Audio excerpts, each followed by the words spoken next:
Today I'm super grateful. Like, things in my life every single day, I keep having good, huge wins take place, whether it's new people that I'm being introduced to, expanding my network to where I'm being involved. My network is becoming like super high class people that are winning in life, that are successful in business.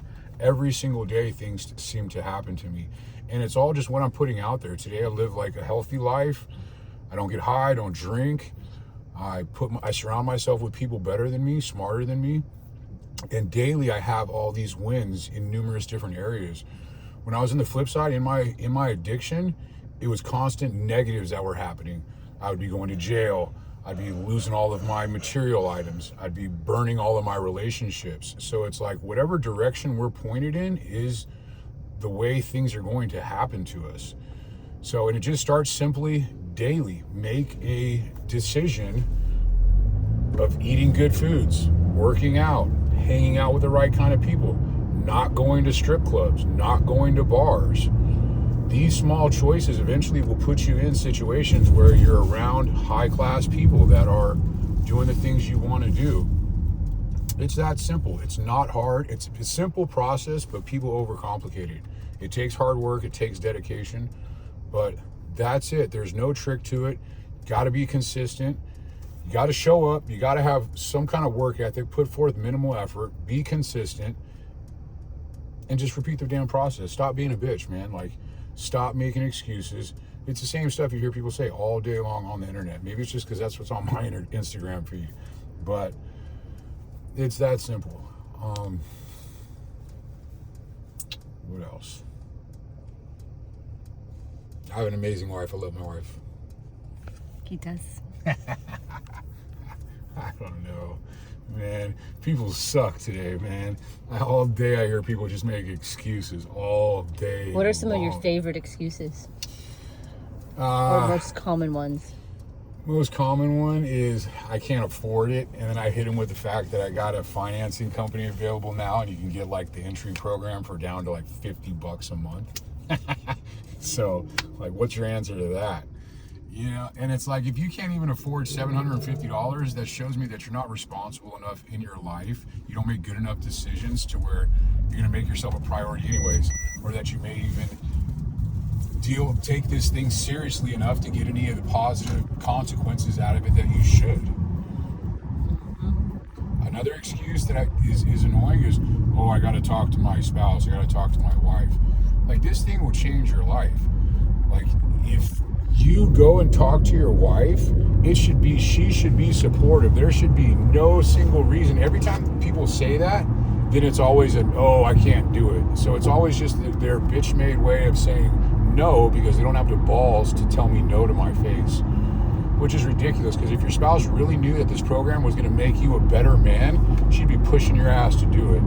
Simple as that. So I have something to add to that, ladies. If you're telling your husband that he can't do a fitness program, stop being his mom. You don't want to be his mom. Every woman I know says that all the time. Then stop treating him like your son. Don't tell your husband what to do. That's his body, his choice, right?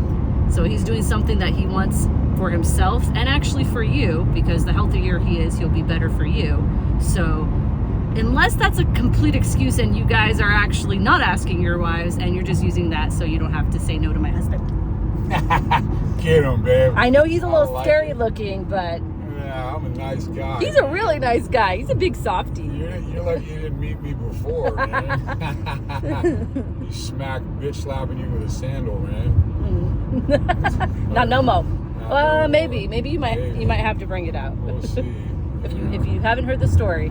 I like it. Keep going, babe. What else, babe, do men need to? What do you feel like is the biggest problem with men today?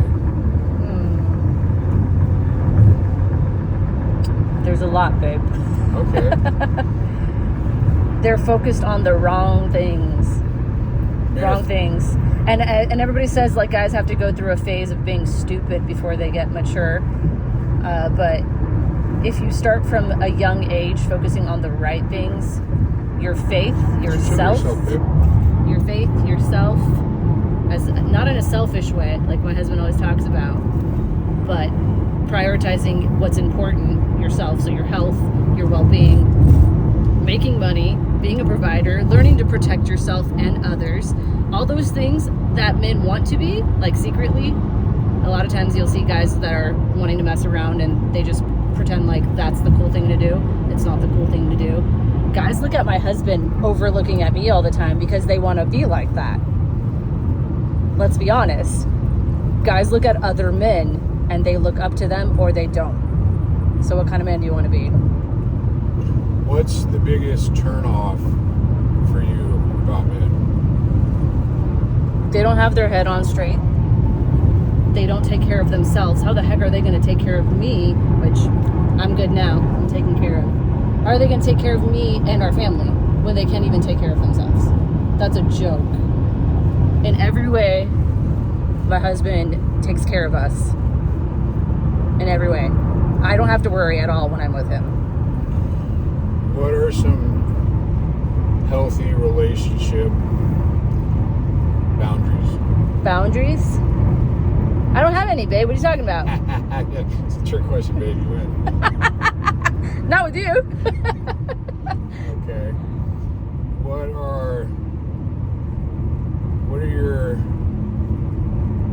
are your morals as a God-fearing woman?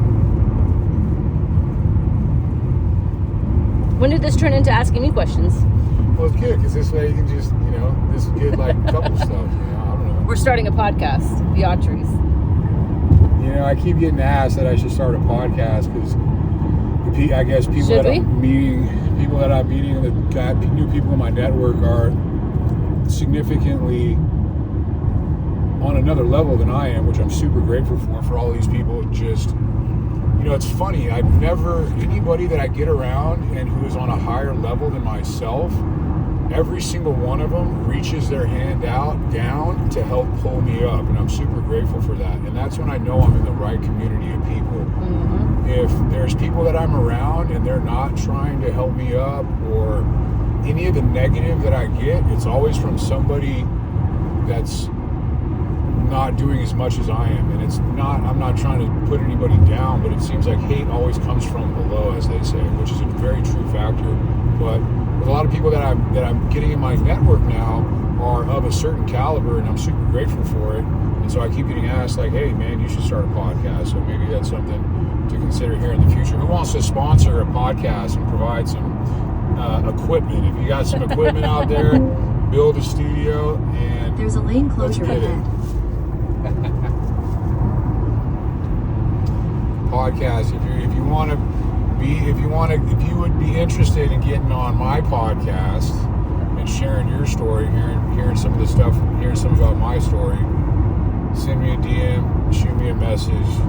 Let's get it. I'd love to hear any of your guys' stories. If you feel like you have a story out there and you've gone through an interesting journey in life and you've now changed and made some better, because I get guys that reach out to me all the time and give me feedback like, hey man, and they tell me about some crazy stuff they've been through and how they've changed their lives and how today they're now successful, they're a business owner, they have a family, they have kids, they're doing really well in life. If that's you out there, what's up, man? Hit me up. Let's get your story out there. Let's get you on let's get you on my podcast and put it out there, because I think it's super important. Guys need to hear it today. The biggest problem is with men is they don't have community. They don't want to talk. They don't want to share. And so They don't want to talk about their feelings. they don't want to talk about their feelings, which is understandable. It takes a certain individual to just put their stuff out there. I really just don't give a fuck. I just don't care. Excuse my language. But from top to bottom, if anybody wants to help with a podcast, want to be on it, want to support it, want to provide it, Yeah, you want to collaborate. You want to, bring things to the table. We're located in San Diego, of course, but we move around. So, what's up? Let's get it. You got a question, babe? Hit me a question. Hit me a question, babe. hit me a question. Yeah. The man you are today, do you think you would have become him without going through what you went through? Absolutely not. All circumstances in life, I believe, shaped us to be the person that we are today. I didn't understand why I was going through all the things that I did. I take full responsibility for all of my actions, my decisions, and the consequences that I received from them. However, I do realize today that it was all for a purpose, it was all for a design, it was all for God's purpose in order for me to be able to help share these experiences with other individuals, other men, and to help them maybe prevent them from making the same mistakes or give them the motivation to know that, hey, change is possible. I didn't change until I was 36 years old, and I spent from the time I was 7, 8, 10 years old to the time I was 36 making bad decisions and constantly restricting myself from turning into the person that I felt like I should have been. So I'm grateful though for it, but absolutely not. If I didn't go through all the things that I went through, I would not be the person I am today. But I'm grateful for it, and I do believe that God, if you're out there and you're going through a bunch of stuff, know that God only gives certain individuals troubles and challenges because he knows this person can handle it. The next person may not be able to handle what you're going through. So as hard as it is to believe, or easy as it is for me to say, consider it a blessing and be grateful for it, because maybe you're the only person that can handle it. And so take pride in that, take understanding in that, know that you can handle it. It's all perspective at the end of the day, however you choose to look at it. I mean, just look at the Old Testament. You'll find a bunch of people that disqualified themselves from anything, and yet they're the ones that are in the lineage of Christ. Murderers, prostitutes, what else, babe? Lots of crazy motherfuckers. Yeah, thieves. Tax collectors. Tax collectors. I mean, any bush, And yet God used them. So do you think that God can't use you? It's actually the opposite. Absolutely. And at the sermon from one of the last times we were in church was a pretty good message, talking about how Christ being our Savior, it's just a door that we have to walk through. It's not a ladder like a lot of other religions say that you have to do this, you have to climb this ladder and earn your right to be in heaven. We were given that blessing, and so I think it's just people just need to go to prison. Go to prison, man. You need to go to prison and learn unscrew yourself. Be grateful, man. Go there and eat the food they got there. That's some good food for you. Are you basically saying, so my family comes from a communist country, and you can compare that to America. We have every decision in the world. We have literally 50 shades of gray when you want to go get a certain color of paint. It's almost like too many decisions, and so you get analysis paralysis. Then you go to a communist country and you have like maybe 5 decisions. Are you saying people should either go to prison or a communist country? Yeah, that's it.